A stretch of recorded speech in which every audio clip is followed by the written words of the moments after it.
Tubahaye ikaze inshuti bakunzi ba Ntibisanzwe TV aho muri hirya no hino ku isi, abari mu bihugu bitandukanye byo ku isi ndetse namwe muri mu gihugu, tubahaye ikaze kandi mukomeze mugubwe neza na gahunda tubagezaho. Njye ndi Frank Mario Sebudandi. Inkuru tubazaniye ni inkuru itamenyerewe cyane, ariko nanone ni inkuru iteye akababaro ku muntu wese ugira impuhwe, cyane cyane byagera ku mubyeyi we bikaba ibindi bindi. Iyi ni inkuru y'umwana w'amezi 9 gusa. Uyu mwana akaba afite ikibazo gikomeye cyane cyo kugira imyenge ku mutima. Uyu mwana yitwa Niwenate, ni umwana muto w'umuhungu umaze amezi 9 ku isi, kuko yavutse ku itariki 29 z'ukwezi kwa 10 umwaka wa 2019. Ni mwene Kambanda Augustin na Nakuze Marie Claire, batuye muri Nyarugenge mu murenge wa Nyamirambo. Uyu mwana bamenye uburwayi bwe kuva ku mezi 3 akivuka. Bazenguruka amavuriro atandukanye mu Rwanda, ariko nyuma baza guhabwa raporo n'inzobere zo mu bitaro bikuru bya CHUK ko uyu mwana afite imyenge myinshi ku mutima, kandi ko agomba kuvuzwa vuba mu bitaro bifite ubushobozi bwo kubaga umutima kuri bene iyi ndwara.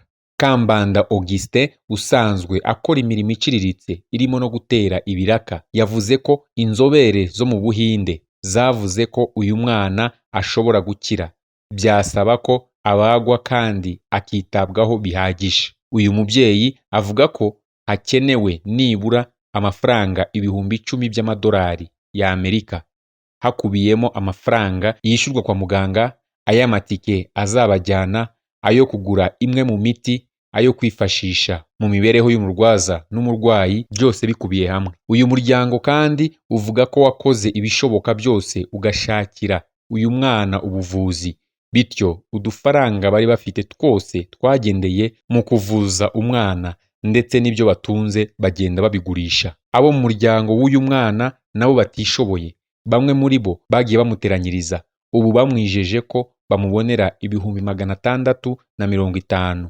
by'amafaranga y'u Rwanda. Kuri ubu hakenewe miliyoni 9 zisaga kugira ngo uyu mwana ajye kwivuza mu Buhinde.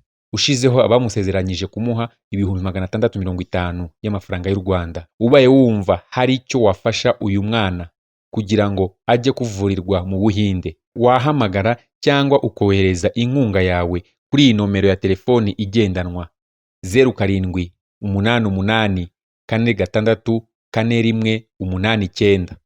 Ndasubiramo 0788464189.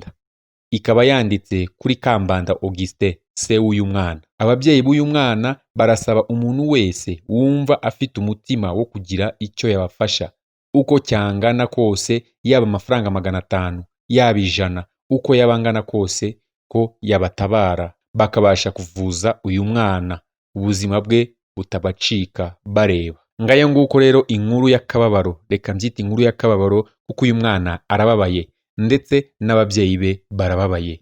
Umuntu rero ugira umutima ugira neza yakohereza inkunga ye kuri nomero twababwiye hejuru, ariyo 0788464189. Gira neza wigendere, ineza uzayisanga imbere. Iyi ni Ntibisanzwe TV, nugende udasize igitekerezo kuri iyi nkuru ahagana hepfo kuri comment. Naho njye ndi Frank Mario Sebudandi, naho ubutaha Imana ibarinde.